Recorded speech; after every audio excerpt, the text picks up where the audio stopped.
All right, so we're going to look at word problems. And what I'm going to do is I'm going to go through the examples in this slide and just kind of break down the process.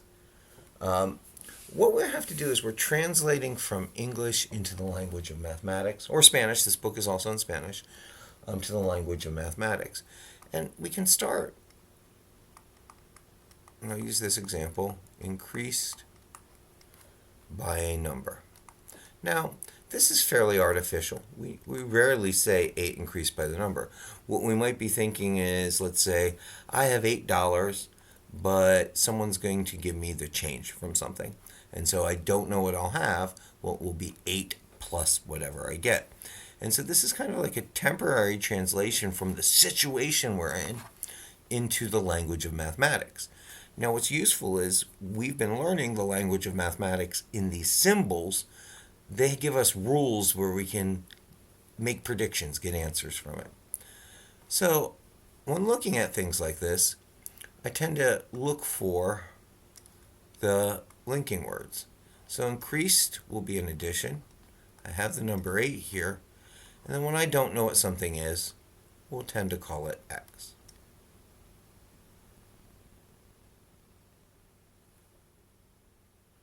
And so this is a translation. Now we'll practice lots of problems like this so we get used from linking words to their mathematical way of saying. But what tends to happen more than anything else is we find ourselves in a situation. So I'm going to write out a word problem in the book and then we're going to break it down. The distance.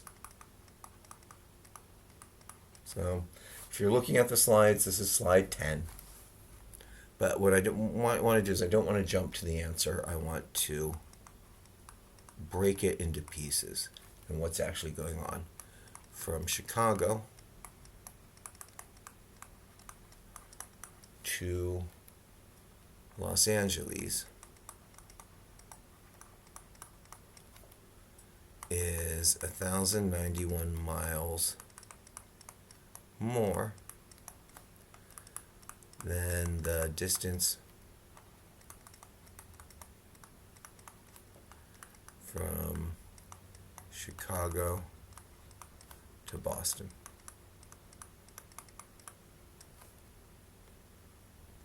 The total of these two distances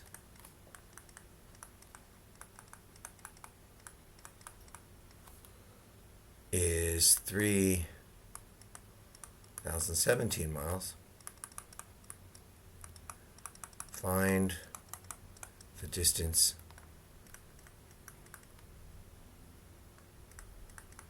from Chicago to Boston. Now, I've done this slow in writing it, so we've got a first read on it. But there's a tendency to train to look for the numbers and then make the numbers happen. I'm going to say don't do that. Just read it and try to figure out what's going on. Now, I find this is being stated weirdly. I'm a little confused by what it's saying, and I kind of want to figure out what's going on. But for me to make this work, I go, why would someone be asking this? And so in my mind, I'm thinking, a trucking company drives back and forth a lot. They might know the difference in the distance from looking at their receipts. And they might be trying to ask, what is the route we're doing? And so in my head, I'm thinking, well, there's different routes from here. So these might be the best routes. And what they might want to be doing is figuring if they can get the best routes from one side of the journey to work with the other. And so here's my bad map of the U.S. I'll put Boston here, and Chicago here, and L.A. here. Yeah, I'll draw better. Sorry. And so there's some type of shipping route that goes between Chicago. And Chicago, used to be where all of the cattle produced in here would go up to train to Chicago, and all the meat packing plants were there. And then they would, send the meat back to New York, Boston, LA. So Chicago's become kind of like the hub of the Midwest for shipping. So I'm, in my mind, imagining a company that does this. And so I have two routes, And I know that the total of the two is 3,017. So I'm going to kind of label like that total is 317. Not a different route, but the total. That length of these two things is 317. And I don't know the distance from Chicago to Boston. It's never given. So I'm just going to call that D right now. See, I'm kind of working my way. I tried to build an image in my head of what was going on, and now that image is giving me questions. Questions about what's happening here. And you don't need to draw a map to do this. You can imagine it. But what you want to do is take this situation and put it so that you can see, visualize, have a feel for what it's asking you of the numbers. And then here's the weird part. The distance by road from Chicago to Los Angeles is 1,091 miles more than the distance from Chicago to Boston. And so this route here is that distance plus 1,091. Now I found that odd, but when I imagined the situation of the truck company, I could see that they would have like receipts. And the question might be, why is this receipt so much more? Why is the gas bill here so much more? And look at the mileage, and they would just have this fact that, hey, this is this many more miles than this route, right? So that's I wouldn't wait. If we were looking at a map, we would talk about this distance and this distance, and we'd add it up. So I was trying to figure out why the information would come this way. That helps me work with what I think is some strange wording here. But that's what we have to do with the strange wording. Don't let us stop it. Just try to figure out what it's saying and sketch or think about what each piece is asking of us. And so now I've made my unknown the distance from Chicago to Boston, which is good because that's what I want to find. We don't always write things in the terms of what we want to find. Sometimes our unknowns lead us otherwise. And so if the total of these two distances is 317, well, there's an equal sign. And the total would be this plus this is equal to this. So it lets me write my equation.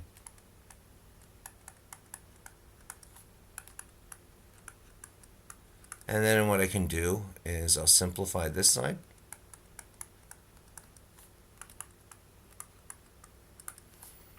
And now I'm going to subtract, right, so that I get my variable isolated. That's my goal.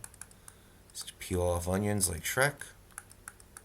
Whoops, that's a 17. I didn't write my 1 too clearly there. Right, whatever I do to one side, I do to the other. These will cancel out because that's what I asked it to do.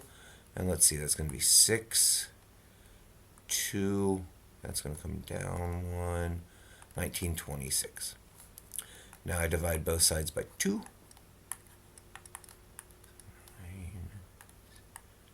963. And so we now know the distance from Chicago to Boston is 963. We'll say that because that's what it asked us. Let's put it back into words. The distance from Chicago to Boston is 963 miles. And we solved the word problem. Again, these are kind of toys that we use to think about reality. Reality isn't going to give us these sentences, but we might be able to form a thought like this about reality when we're trying to solve a problem. And so these type of problems are an intermediate step to get us to think mathematically. So when mathematical problems come up in our day-to-day life, we can think about what it's going to look like in a formula. So last one here. A woman's estate of $57,000 is to be divided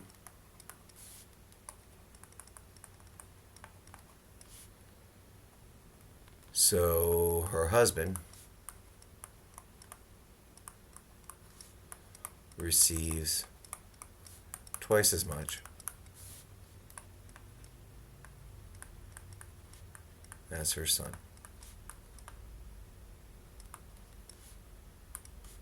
How much will each receive?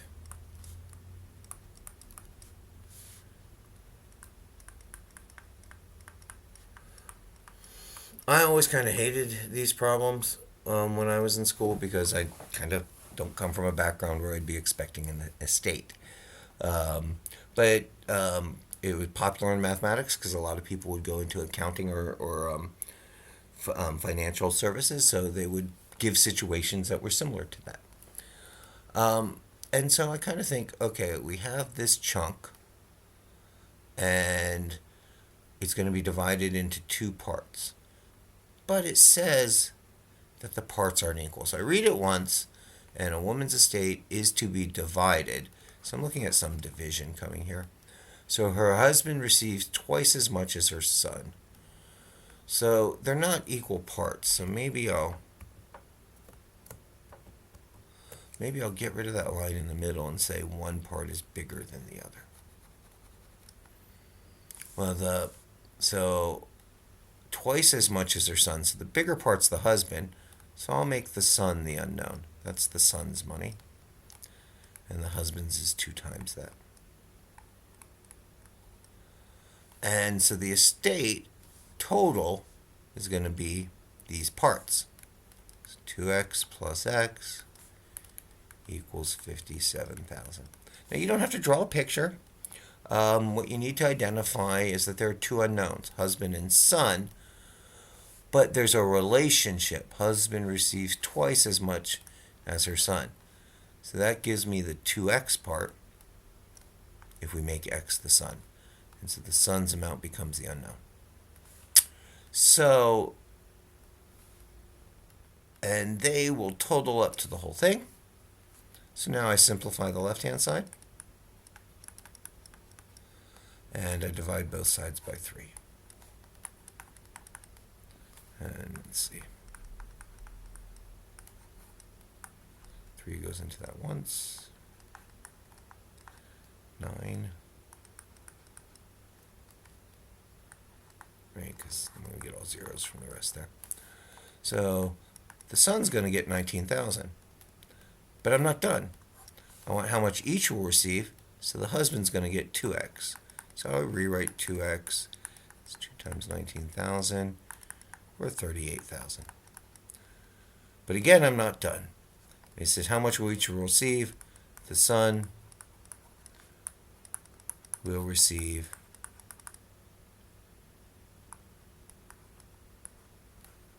is that I before E? Yeah, it's a E. This is an EI. I before E except after C, and it's an after C. Sorry, old spelling rule. Will receive $19,000, and the husband will receive $38,000. Right? Always talk give the unit of what you're measuring, and back in sentence forms. And so that's the goal of a word problem, is to slowly to get us think of situations in the world that we can think mathematically.